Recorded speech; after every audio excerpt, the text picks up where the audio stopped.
qui viennent, qui se comportent comme des grandes sœurs, des petites mères, comme on dit. On peut dire qu'on renaît à Mariama Ba. On renaît et le premier cri, je ne sors plus de mon triangle. On a tendance à être tout le temps ensemble. On reste tout le temps ensemble. Et par exemple, moi, je ne sors quasiment pas de chez moi le week-end. On n'a pas l'habitude de sortir. Et comme on peut dire qu'on nous formate parce que après l'envie de sortir ne te vient plus.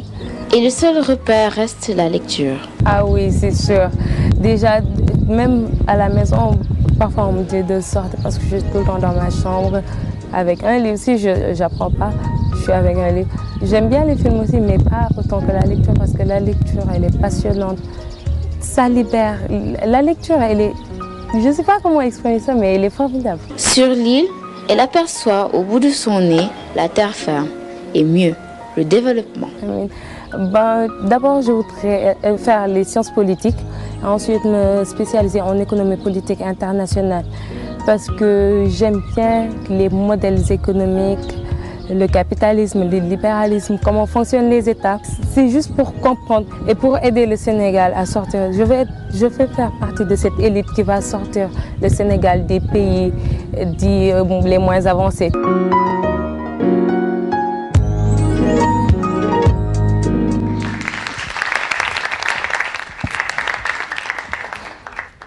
Discrète, méticuleuse, ambitieuse, je vais même ajouter très ambitieuse. Aujourd'hui, Fatou Faye veut faire partie de l'élite qui veut développer le Sénégal. Mais pour le moment, elle est là avec nous et elle fait partie de l'élite qui va faire la promotion de la littérature, en l'occurrence de l'œuvre Une si longue lettre, Mariama Ba. Fatou, on peut dire une œuvre, un livre devenu presque incontournable, un livre fétiche pour la maison d'éducation Mariama Ba. Effectivement, parce que, comme vous le savez, notre école porte le nom de Mariama Ba. Donc, il est incontournable qu'on lise et qu'on adore ce livre parce que c'est une façon de rendre hommage à notre marraine, Mariama Ba. Nous devons faire la promotion de ce livre pour que tout le monde sache l'écrivaine qu'elle était quand même. Quand on parle de Mariama Ba, Fatou, systématiquement on pense à la littérature féminine africaine. Oui, effectivement, parce que si on connaît la biographie de Mariama Ba, on sait qu'elle est la première femme à avoir écrit un roman épistolaire et qu'elle était vraiment très engagée, surtout dans le féminisme. Et à travers son livre, on sent son engagement. À travers son livre, on sent son engagement et on peut dire que Mariama Ba était le précurseur de la littérature féminine. Disons, Mariama Ba, elle a évolué entre deux extrémités. Une grand-mère très traditionnelle et un père plus ou moins émancipé. Effectivement, parce que sa mère est décédée très jeune et elle a eu à être élevée par sa grand-mère qui était traditionnelle et son père qui était quand même à cette époque très cultivé, on doit le dire, parce que c'était le ministre de la Santé en 1956. Donc elle n'a pas seulement baigné dans un espace traditionnel, elle a aussi été dans la modernité pour son temps et elle a eu à bénéficier des deux. Donc, disons une éducation qui joue un grand rôle, surtout dans son écriture. On sent qu'elle est très imprégnée des valeurs traditionnelles. En plus, elle est née en 1919, donc du coup, elle a eu la chance de connaître le Sénégal traditionnel. Oui, comme on peut le constater dans le livre, on parle beaucoup des funérailles, de la société sénégalaise, pour vous dire qu'elle connaît très bien la société parce que c'est une analyse complète. Comme elle l'a dit, c'est un Sénégal en miniature. Donc, on retrouve toutes les facettes, bonnes comme mauvaises, de la société. Et on témoigne les cérémonies, les funérailles, les mentalités des personnages. De là, on peut dire qu'elle a été très imprégné. Elle n'a pas eu la chance d'assister à la publication de son livre Chant écarlate. Parce qu'il faut dire, je ne vais pas dire qu'elle est décédée jeune, mais bon, elle est quand même décédée à l'âge de 50 ans, un peu plus. Donc, elle n'a pas eu cette chance-là. Chant écarlate aussi, qui a connu beaucoup de renommée. Effectivement, parce qu'elle est décédée en 1981 et le livre a été édité à titre posthume. Donc, elle n'a pas eu le temps de promouvoir, d'achever carrément son livre. Et on peut considérer ça comme une malchance quand même. Quand on sait qu'elle a écrit, non, pas seulement une si longue lettre, elle a aussi écrit Le serpent à plumes, les fonctions politiques des littératures africaines écrites. Tout ça a édité en 1981 aussi. Et c'est vraiment dommage quand même qu'elle n'ait pas pu terminer son roman et l'éditer, le promouvoir. D'accord. Vous avez tout à l'heure parlé de plusieurs œuvres écrites par Mariama Ba, mais celle qui retient surtout les attentions des Sénégalais, des Africains de manière générale, c'est une si longue lettre. Une œuvre qui retrace carrément la vie de deux jeunes femmes avec des vies presque identiques. Deux vies identiques racontées dans une lettre écrite à Aïssatou par Ramatoulaye. Une lettre qui révèle les secrets de leur existence, de leur enfance. Oui, parce que ça retrace l'histoire de Aïssatou et Ramatoulaye. Et leur enfance a été, on peut dire, commune. Parce qu'elles ont enfoui leurs dents dans le même trou. On se rappelle aussi de la mangue mangée à tour de rôle, de leur maison séparée par une tapade. Tout ça montre que elles n'étaient pas seulement des amies, elles étaient des sœurs. Elles vivaient ensemble, leur grand-mère vivait ensemble. Elles se sont connues et elles ont lié une amitié, une familiarité plutôt. Et cette familiarité, elle a existé jusqu'au mariage et même après. Oui, parce que même après le mariage, chacune avec son époux faisait des randonnées, des promenades. Hors de la ville, parfois hors de la ville, parfois sur la corniche. Et c'était un moyen de se retrouver, comme pour dire que le mariage ne peut pas séparer leur amitié. L'histoire de Aïssatou et celle de Ramatoulaye, c'est presque la même. Oui. Disons une enfance qui se passe très bien, très très bien. L'adolescence, pareil. Le mariage, c'est la naissance des difficultés. Effectivement, parce que Aïssatou a connu des problèmes bien avant le mariage, juste avec son compagnonnage avec Maodoba, parce qu'il y avait le problème de caste. Elle était bijoutière et Maodoba était un noble. Donc là, un halpulaar, un toucouleur. Un halpulaar, effectivement.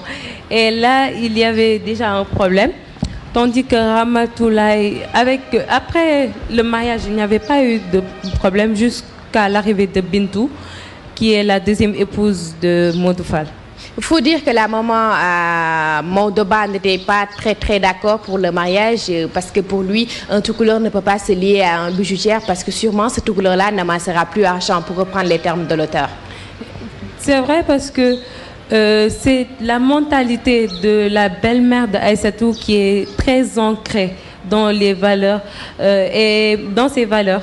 Et elle croit aussi aux superstitions parce que c'est quelque chose qui se dit, des quand dira-t-on et autres, mais je ne sais pas trop si c'est vrai. Donc, on prend des gants. Voilà, c'est à prendre avec des pincettes parce que c'est une situation qui existe toujours.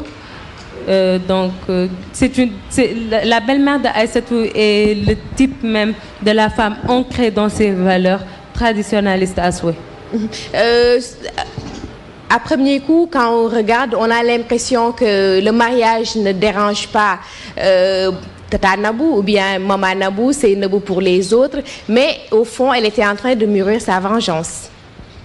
Oui, elle était en train de faire des plans pour sa vengeance, car elle n'aimait pas ce mariage et elle n'était pas prête à accepter ce mariage. Donc, elle est partie voir son frère dans le Sine Saloum, puisqu'elle était d'ascendance noble Elle était descendante du Boursine. Et elle est partie chercher sa nièce, Nabou, son homonyme, à qui elle voulait... Elle préparait le terrain, en fait. Effectivement, elle préparait le terrain parce qu'elle l'a éduquée pour qu'elle soit une femme exemplaire, une épouse exemplaire pour Maodoba, qui était, à préciser, son seul homme. Elle a eu 3 enfants, 2 filles, et Maodo était son seul homme, et son aîné aussi. Elle s'est battue pour imposer la petite Nabou, et quelques années après, la petite Nabou deviendra grande, une jeune fille.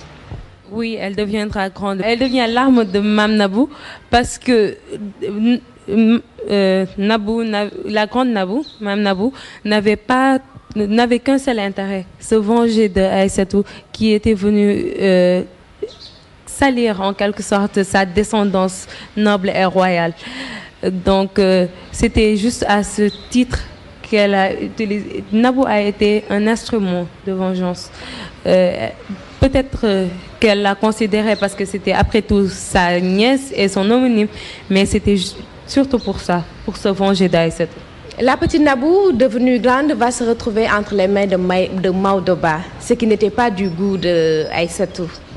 Aïssatou va divorcer parce que d'abord elle a été abandonnée en quelque sorte, entre guillemets, par son mari et les gens qui portaient toute leur attention à la deuxième femme, Nabou, qui était de sang royal et qui était plus au fait des mœurs royales, disons. Et elle a pris son courage à 2 mains pour divorcer et partir aux États-Unis. Elle a préféré abandonner le nom de Maodoba pour se retrouver avec sa seule dignité. Oui. Si on reprend les textes du livre de l'auteur. Oui, parce qu'elle a écrit une lettre dans laquelle elle explique les motifs de son départ. Et après cela, elle est partie sans un regard en arrière, malgré le fait que Maodoba a eu à la supplier de revenir. Comment vous analysez le comportement de Nabou, Fatou?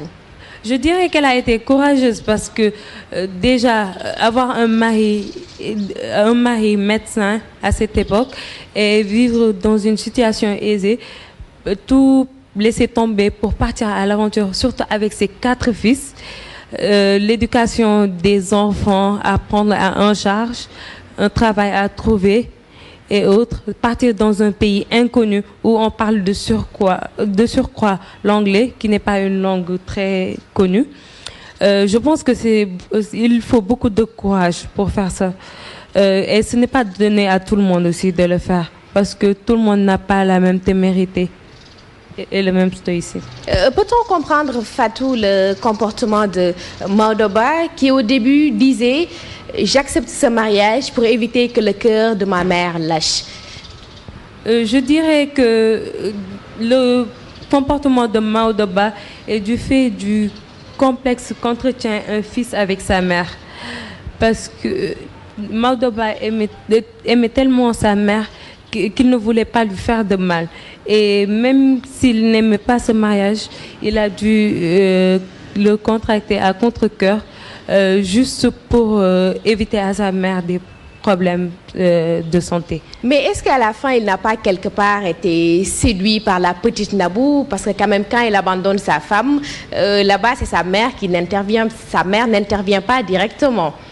Oui, c'est sûr, parce que Maodoba a eu avec Nabou 3 fils et il a eu à expliquer aussi sa vie conjugale avec Nabou à Ramatoulaye en disant que c'était l'instinct et qu'on ne peut pas y échapper.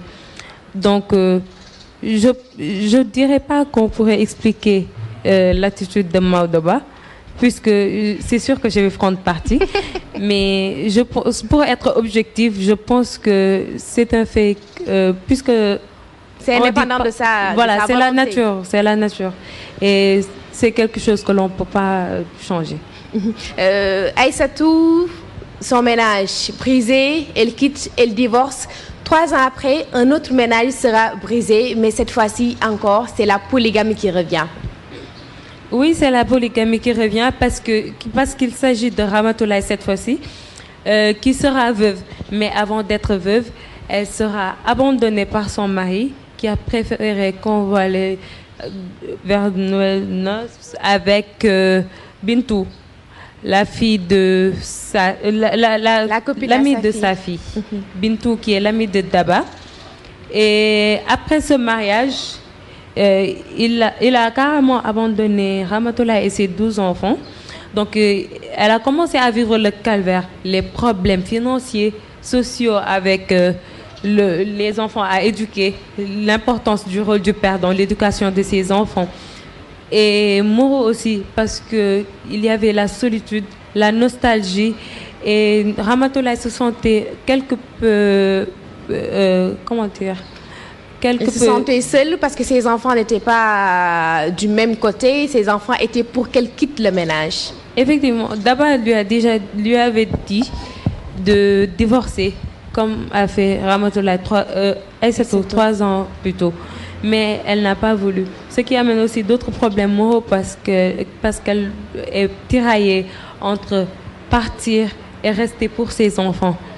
Donc, la polygamie a carrément changé le cours de sa vie. Faut dire aussi que la souffrance de Ramatoulaye se justifiait. La copine à sa fille qui récupère son mari, un mari qui n'est plus là, des enfants à éduquer. Surtout Bintou.